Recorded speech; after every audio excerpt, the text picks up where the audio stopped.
भक्तजनों, माताओं, बहनों, सादर जय श्री कृष्ण। आज हम आप सभी को कार्तिक मास महात्म कथा अध्याय 11 की सुनाने जा रहे हैं। कार्तिक मास के 11वें अध्याय की कथा का आप सभी श्रवण करें और अंत तक सुनने के बाद अधिक से अधिक लोगों को शेयर भी कर दीजिएगा। बोलिए श्री लक्ष्मी नारायण भगवान की जय। गुरुर् ब्रह्मा गुरुर्विष्णु गुरुर्देवो महेश्वरा गुरु साक्षात् परब्रह्म तस्मै श्री गुरुवे नमः। कृष्णाय वासुदेवाय हरये परमात्मने प्रणतः क्लेशनाशाय गोविंदाय नमो नमः। वसुदेव सुतं देवं कंसचाणूरमर्दनम् देवकी परमानंदम कृष्णम वंदे जगद्गुरुम। बोलिए श्री लक्ष्मी नारायण भगवान की जय। आप सभी ने कार्तिक मास के अध्याय 10 की कथा का श्रवण किया। उसके बाद निरंतर अध्याय 11वें की जो कथा प्रारंभ होती है उसमें बताया है कि एक बार सागर पुत्र जलंधर अपनी पत्नी वृंदा सहित असुरों से सम्मानित हुआ। सभा में बैठा हुआ था, तभी गुरुदेव शुक्राचार्य जी का वहां पर आगमन हुआ। उनके तेज से सभी दिशाएं प्रकाशित हो गई। देवगुरु शुक्राचार्य को आता देख करके सागर पुत्र जलंधर ने असुरों सहित उठ करके बड़े आदर से उन्हें प्रणाम करके उनको आसन दिया। देवगुरु शुक्राचार्य ने सभी को आशीर्वाद दिया। उसके बाद जलंधर ने उन्हें ससम्मान स्वयं के दिव्य आसन पर बैठा करके फिर आसन ग्रहण किया। फिर सागर पुत्र जलंधर ने उनसे विनम्रता पूर्वक पूछा, हे गुरुदेव, आप हमें यह बताने की कृपा करें कि राहु का सिर किसने काटा था।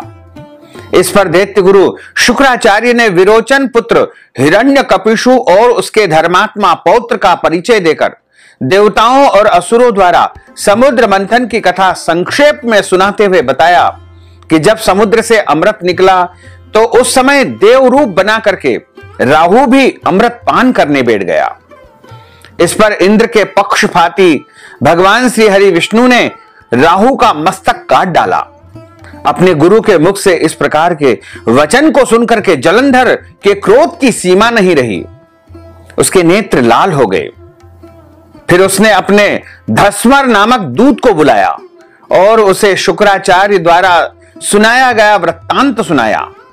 उसके बाद उसने धस्मर को आज्ञा दी कि तुम शीघ्र ही इंद्रपुरी में जाकर के इंद्र को मेरी शरण में ले आओ। धस्मर जलंधर का बहुत आज्ञाकारी एवं निपुण दूत था।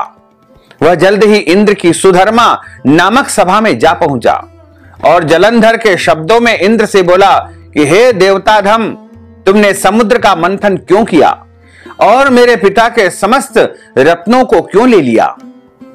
ऐसा करके तुमने अच्छा नहीं किया है। यदि तुम अपनी भलाई चाहते हो तो उन सब रत्नों एवं देवताओं सहित मेरी शरण में आ जाओ, अन्यथा मैं तेरे राज्य को विध्वंस कर दूंगा। इसमें कुछ भी गलत नहीं है, मिथ्या नहीं है, झूठ नहीं है।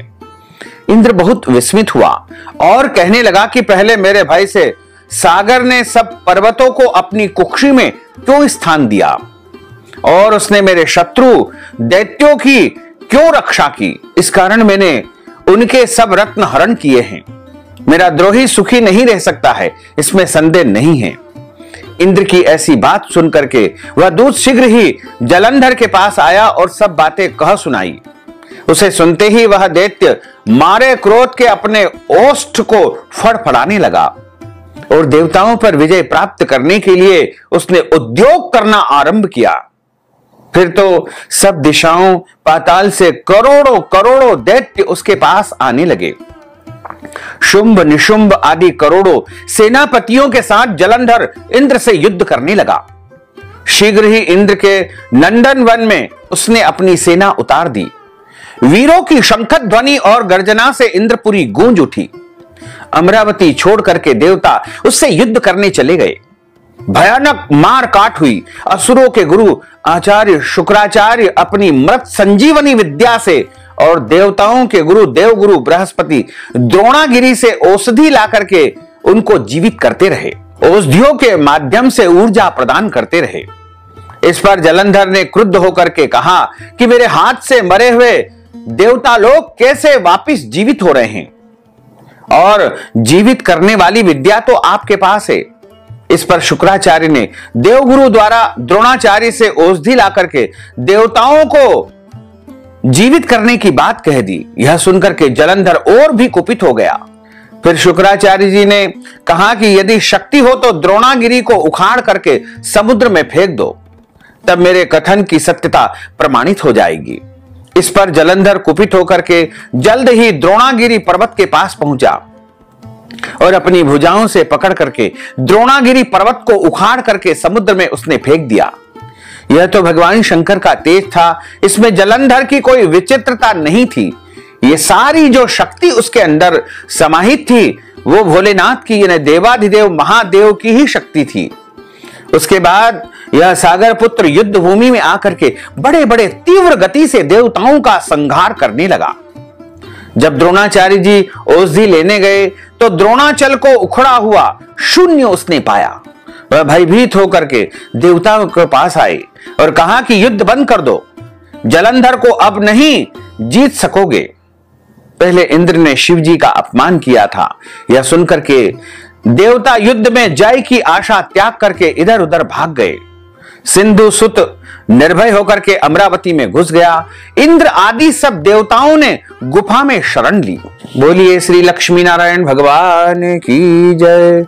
अच्युतम केशवम राम नारायणम कृष्ण दामोदरम वासुदेवम हरे श्रीधरम माधवम गोपिका वल्लभम श्री जानकी नायकम श्री रामचंद्रम भजे जानकी मनोहरम सर्वलोक नायकम श्री शंकरादि सेवितम पुण्य नाम कीर्तनम श्री राम राम राम राम राम नाम तायकम रामा कृष्णा वासुदेवा भक्ति मुक्तिदायकम रामा कृष्णा वासुदेवा भक्ति मुक्तिदायकम हरे राम राम राम हरे हरे हरे कृष्णा कृष्ण कृष्ण हरे हरे श्री कृष्ण गोविंद हरे मुरारे है नाथ नारायण वासुदेवा है नाथ नारायण वासुदेवा।